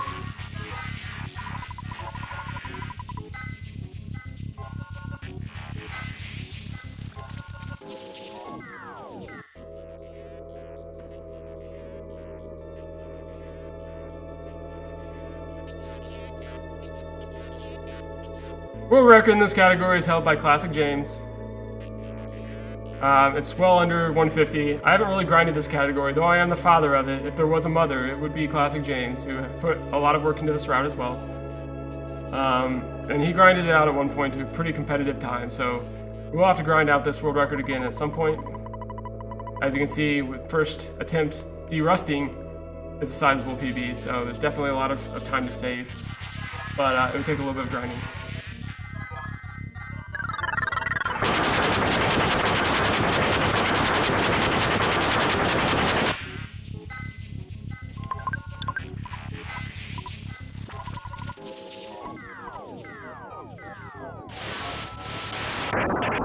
Yeah, get him! Oh. Tapu is barely hanging on by a thread here, by a prayer, if you would.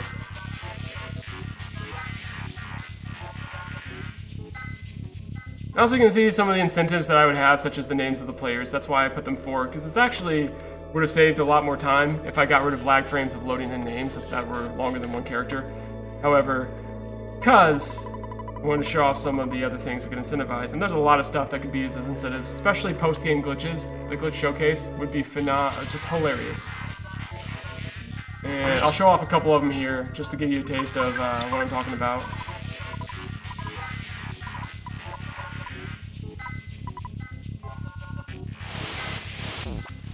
Oh, the Solidify. Jerk. Solidify wastes about 10 seconds. And it's a 1 in 4 chance when he uses that multi-target freeze he just did. Double Solidify, nice. That's 20-second time loss. That's a 1 in 16. A 1 in 4 to get the time loss on the Reflect there. So Gygas is being a jerk. He's already wasted about 25 seconds on pure RNG. Very unlikely RNG.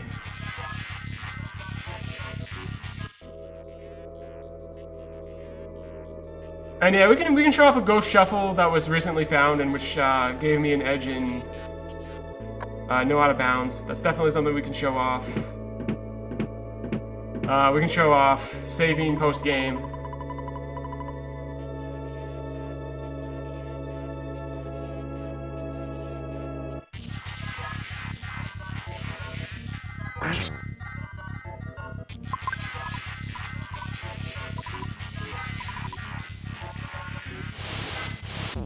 And another Solidify, so that's another 10 seconds off the run. This has been one of the more unfortunate Gygases of my life. Because that's 35 seconds of pure RNG that's all very low scenarios. 1 in 4 chance, as I said, every time he does that multi-target freeze, and it's hit 3 times out of 3 in this final phase. And 0 empty turns. He can do an empty turn too, which saves about 5 seconds, but he's done 0 of those, which is a 1 in 4. But he's hit that Solidify 3 times, that 1 in 4, the time lost. The time save he hasn't hit at all. A very unfortunate phase 3 that's gonna cost us some time here in the final phase.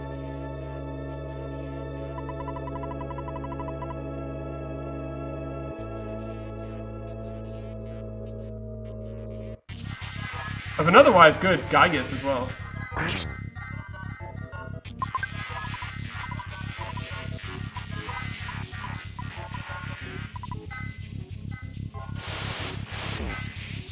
Wow, okay, so we've lost 40 seconds to 1 in 4 chances. You can see the odds there. We're starting to get to that lottery style type of odds. So, wow, I've never had 4 Solidifies on this sequence before. That is insanely bad luck. It's 40 seconds alone of time loss just through that.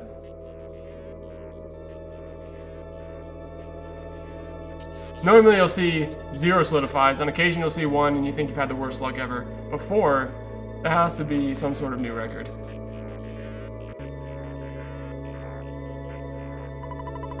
Again, it doesn't really affect the way that this battle plays out, but it just is annoying.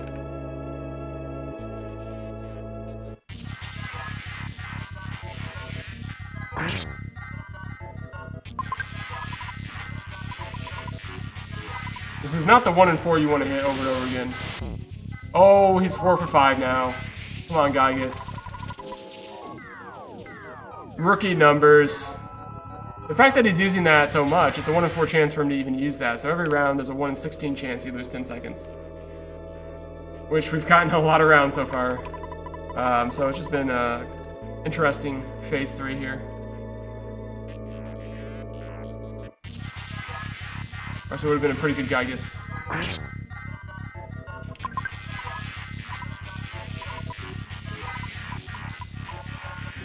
Because of that, we'll end up losing time in this split as well. Probably be a 152-ish because of all the time loss. It might be, if we get really good luck at the end, it could be a 151, but chances are this is a low 152.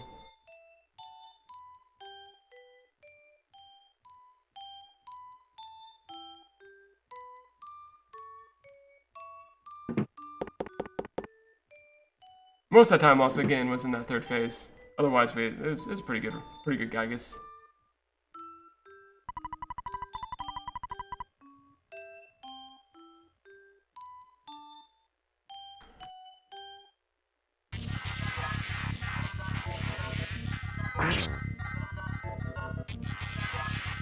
We need an empty turn here to make this a 151.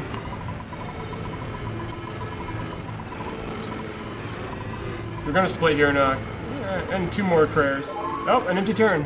But it was kind of a long text segment, so we probably need another empty turn for this to be a thing. But it was close. What are the odds? Actually, it won't be anyway. Now it looks like we're going to be 152 either way, but that's again from that time loss. Regardless of what happened there, that's the way it was going to play out.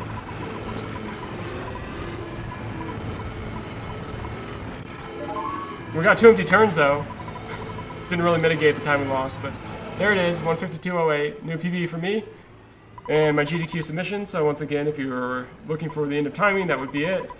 My estimate for this will be 2 hours, because I don't feel like I need any more than that. That's the skill level that I'm at as a runner. That's that, like, worst case scenario. 2 hours should be plenty.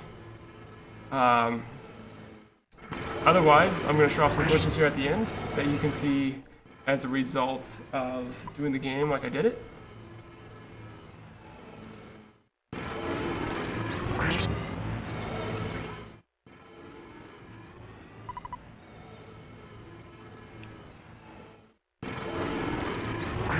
But first we have some more mashing to do. And rip quality for a second. Stream quality is going to go way down here.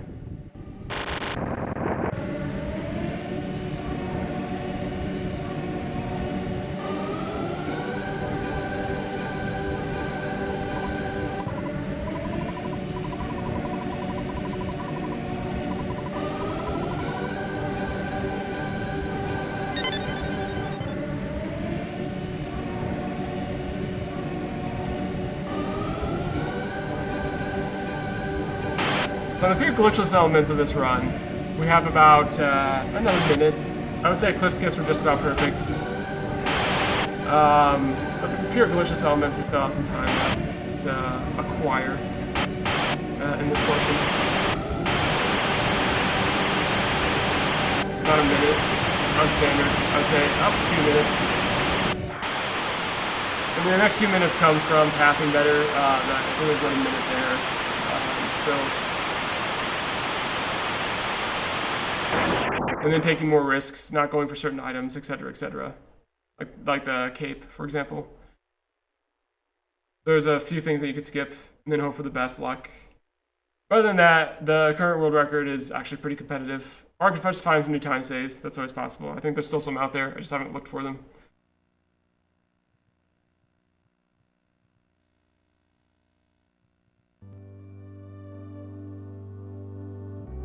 So I'm going to show off some cool glitches as a result of this.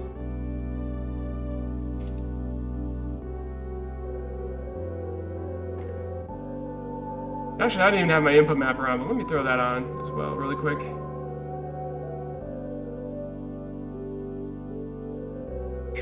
It's not working anyways.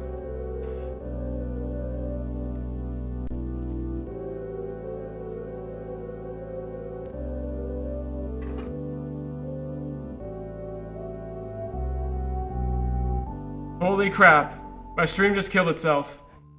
It just tried to do an auto update without telling me. Are we still even live at this point?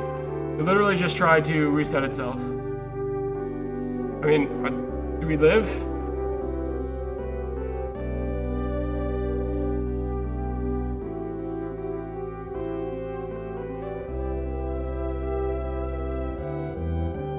I don't even know if we're live because my computer just tried to, I've stopped it, but it just tried to reboot itself.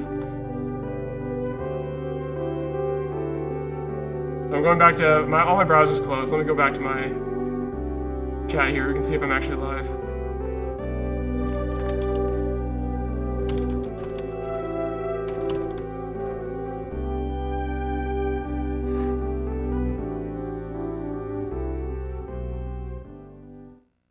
Oh, okay, we're still alive. I stopped it just in time. Almost everything closed down, and my splits were trying to close. Everything was trying to close. They all had the dialogues up. You know you're about to exit, blah, blah, blah.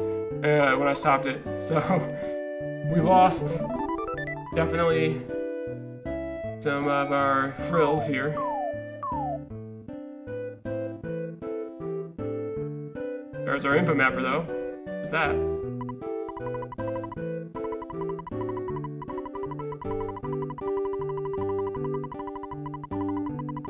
I didn't panic when the computer started shutting down. I recovered gloriously.